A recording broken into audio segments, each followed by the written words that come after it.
Hello, everybody. How are you doing? This is S. Anthony Thomas. This is the S. Anthony Thomas Show, episode number 158. You know what? I just want to jump right into this, okay? Can we just get right to the point? Yeah. How can I put this? I'm on the internet, just like everybody else is, and I'm on my Twitter, okay? And I made the mistake of watching a video that was very violent. There were people fighting and really horrible things were happening to people. And I kind of had this, the kind of feeling you have when you're driving by a traffic accident or some kind of catastrophe and you slow down a little bit just to see what it is. Well, on the internet, it's a little bit different because just imagine if the real world was like the internet. And when you slow down to watch an accident, the universe went, hey, he likes watching accidents. And all of a sudden, during your entire drive to work, all you saw was a whole bunch of accidents. And they're going, why is every other car that's not my car having an accident? Man, this is incredible. This is awful. And then you walk into the office and all of a sudden people are beating each other down in the lobby of your office. You're like, what in the world? What is this? You get into the elevator, people are beating each other down in the elevator. You go into the office, people are hitting each other with chairs. That would suck, wouldn't it? But isn't that what the internet does to us? As soon as the algorithm for whatever site you're on finds out or thinks that you like something, it just keeps force feeding you the same thing over and over again. Thank goodness real life isn't like that. Or is it? Think about it. If you watch specific television programs and news programs and things of that nature, and the ratings are high every time something horrible happens, what do you think you're going to be force-fed on a regular basis? You know that popular news term, if it bleeds, it leads? That's an old term, and it's very, very accurate. Because when you watch a television program, if you notice, say you live in a big city, every big city has local programming. They'll take a couple of the anchors from the regular news program and they'll give them a show. You know, maybe you live in New Jersey, it'll be the 609, or if you live down in Philly, the 215, if you live in California, the 213, or something like that. And they'll name it after a local program, and the program will have local great stories with wonderful entrepreneurs and wonderful things happening and somebody helping somebody with charity. And a lot of times those shows don't get the ratings. Why? Because it's good, positive stuff.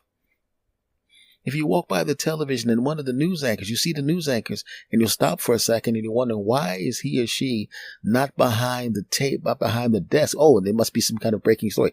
This story must be really, really a big deal if the anchor is there. Wow. And then it's the top bakery in that section of the city.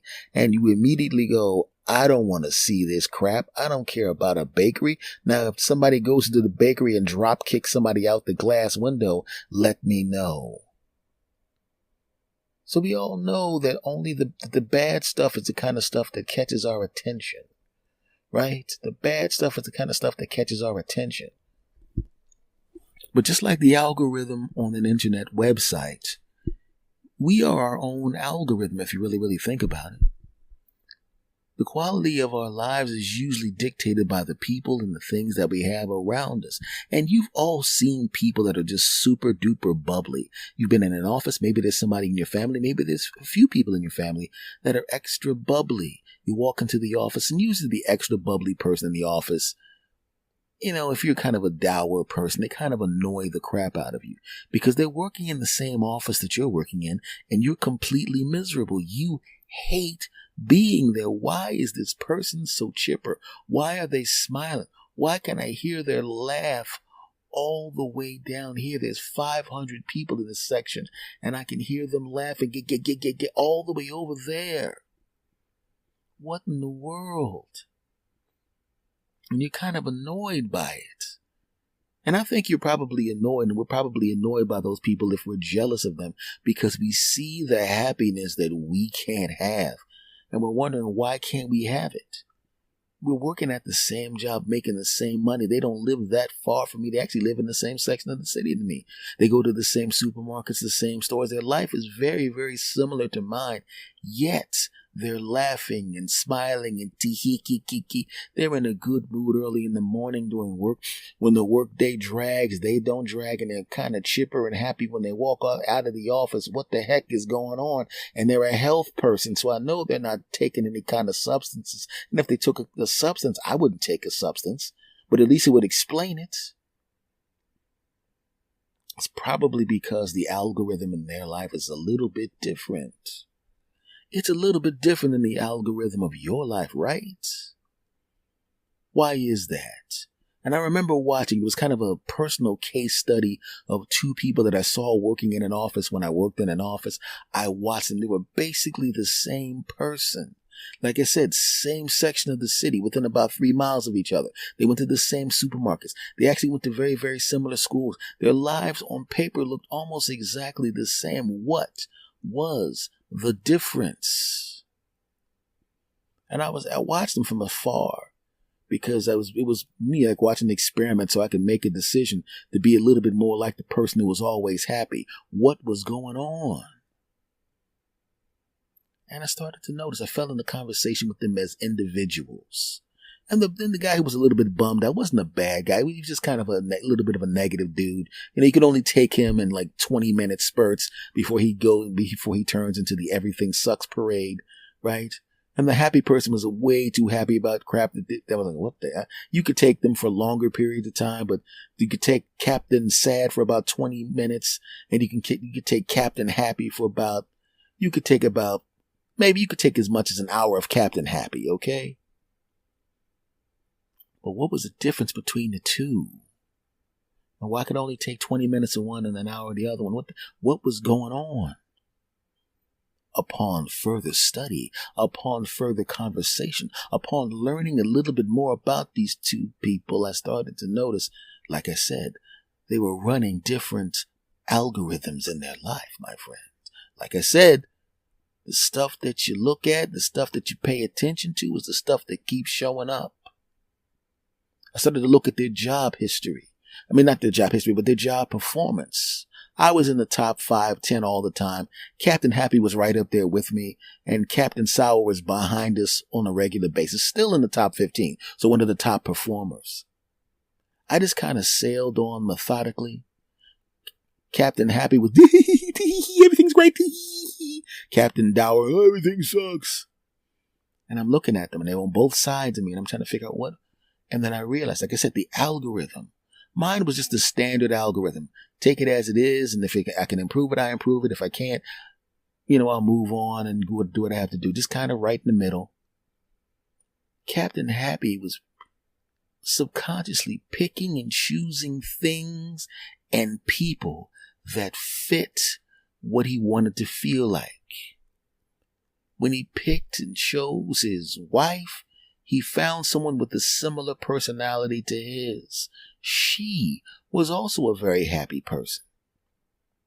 She was the kind of person that looked on the bright side of things, was fun to be around. And when I met the two of them and hung out with them, they bounced their happiness off of each other. They were a little less sickening when they were together, which is exactly the opposite of what I thought was going to happen. I really was thinking, okay, these people are just way too happy. Now, if I put these two happy people together, it's going to be double happiness and I'm going to want to vomit. But they were just really nice people.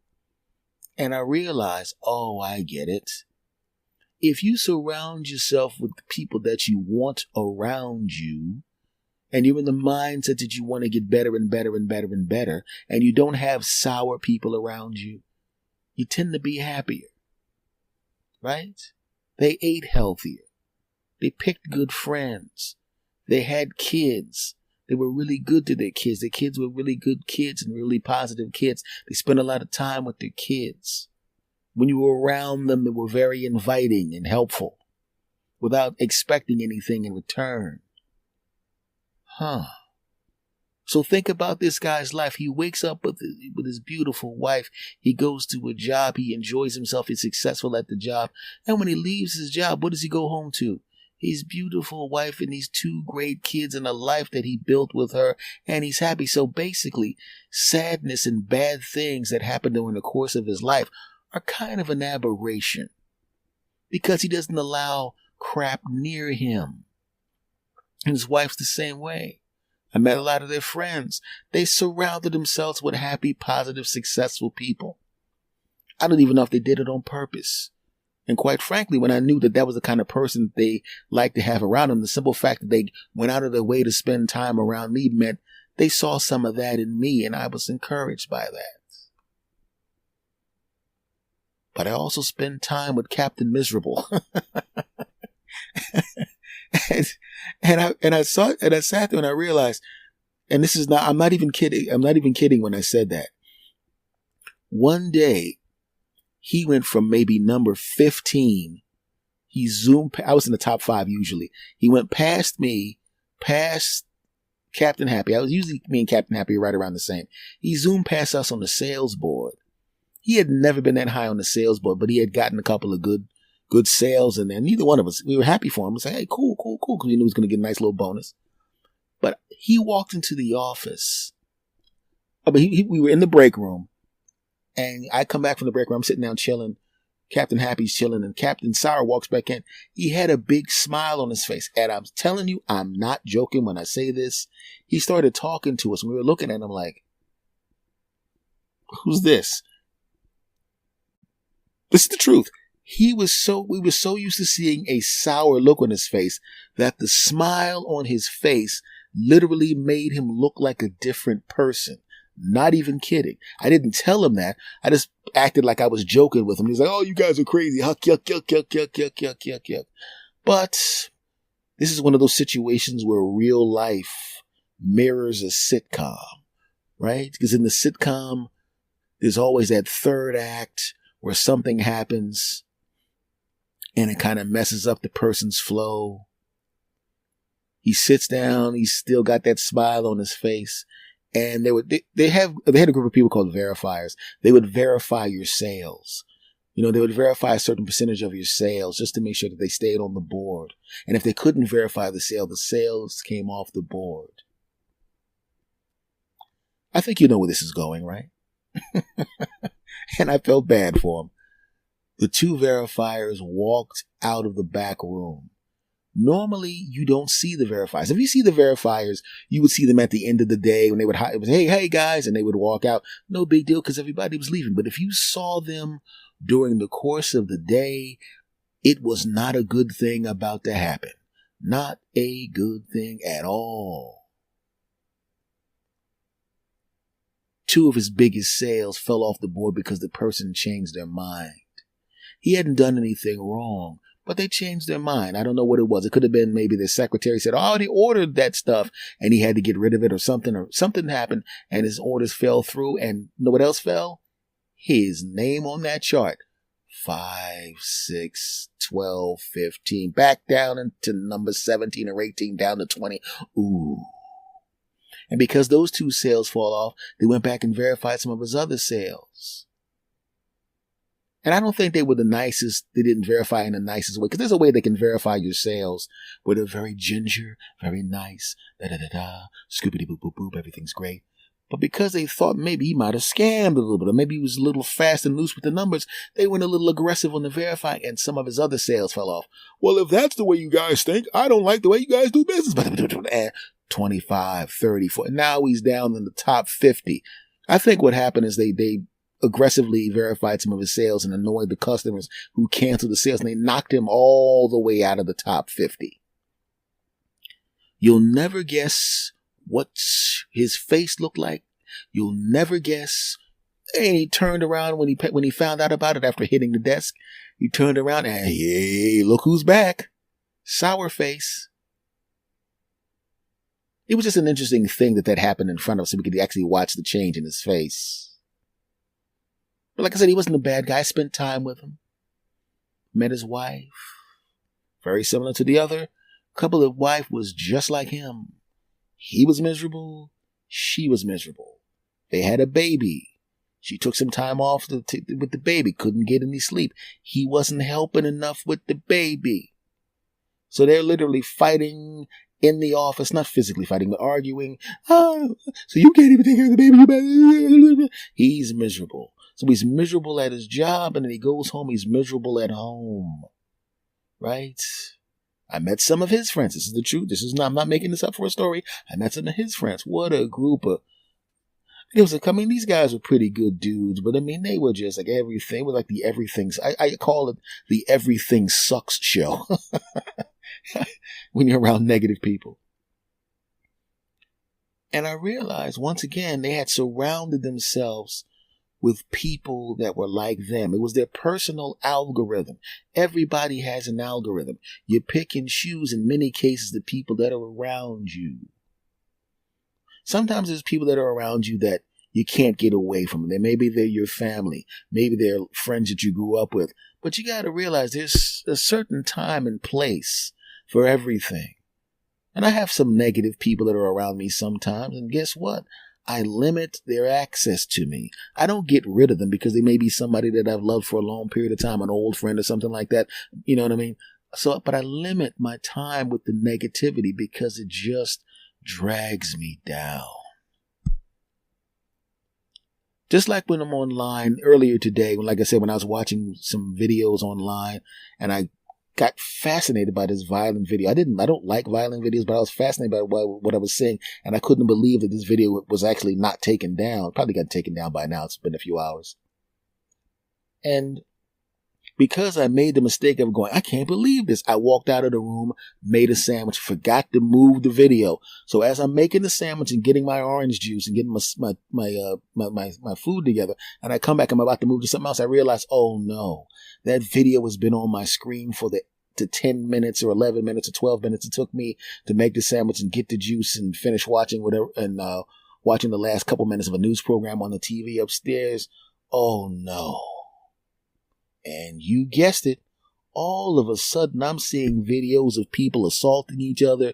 I'm seeing videos of people let's just say things are happening to them that make them, let's just say that's the last video they'll ever be in, that type of stuff that I don't like at all.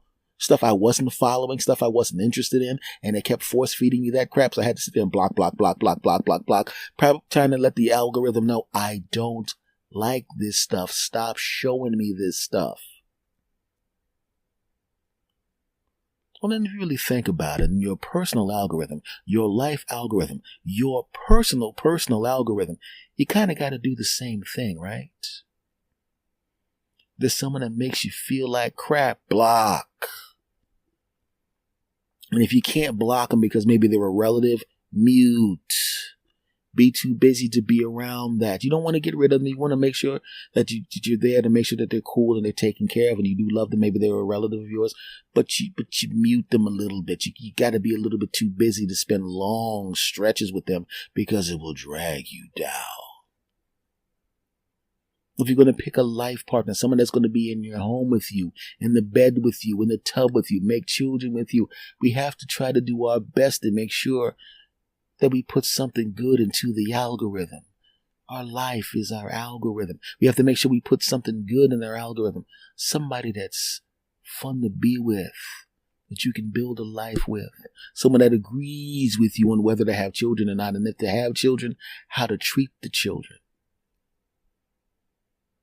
We have control in many cases of the algorithm that is our life, do we not? So we got to make sure we understand who we need to mute and who we need to block. And those two people that I was talking about in this particular episode, those two people were a wonderful life lesson to me a long time ago.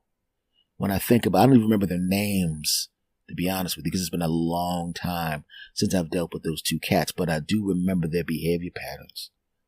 And I do remember that the dour guy, the more sour guy, the more everything sucks, the star of the Everything Sucks show. I didn't spend as much time with that cat because every time he made my day in the office at the time longer. He'd have a bad sales call and all of a sudden he'd sit there sour about it. Meanwhile, everybody else is making more phone calls and making more sales. He thinks it sucks. Got to slam his headphone down. Captain Happy, well, didn't get that one. Well, here we go now, right? Now, I don't want to be all the way over there, but I'd rather be 75% closer to Mr. Happy than anywhere closer to Captain Sour, the star of the Everything Sucks show. Right? So all I'm saying, my friends, is just like on the internet, where we have control over our algorithm if we're paying attention to what we're looking at and paying attention to what we decide to watch and paying attention to what we want to have around us. We can do exactly the same thing in our regular life. We can do that. And I've been in the process of doing that. And I hope you begin the process of doing that if that's something that you need to do. One of the best things for the algorithm online is when people who like this podcast tell other people about the podcast. That would reflect fantastically on my real life and online algorithm if you would do that. If you're not subscribed to this podcast, you subscribing to this podcast would do wonders for S. Anthony Thomas's personal algorithm. If you would rate and review this podcast, it would be fantastic. Tell a friend. It would be fantastic. My algorithm would be fantastic if you would do that. Well, my algorithm is doing pretty daggone good right now because you're listening right now. And I appreciate you. And I hope everything goes well for you, my friends. Much love to you all. This episode is over and I will see you again next time. Do me a favor. Guard your algorithm, my brothers and sisters. Guard your algorithm. Take care. Much love to you.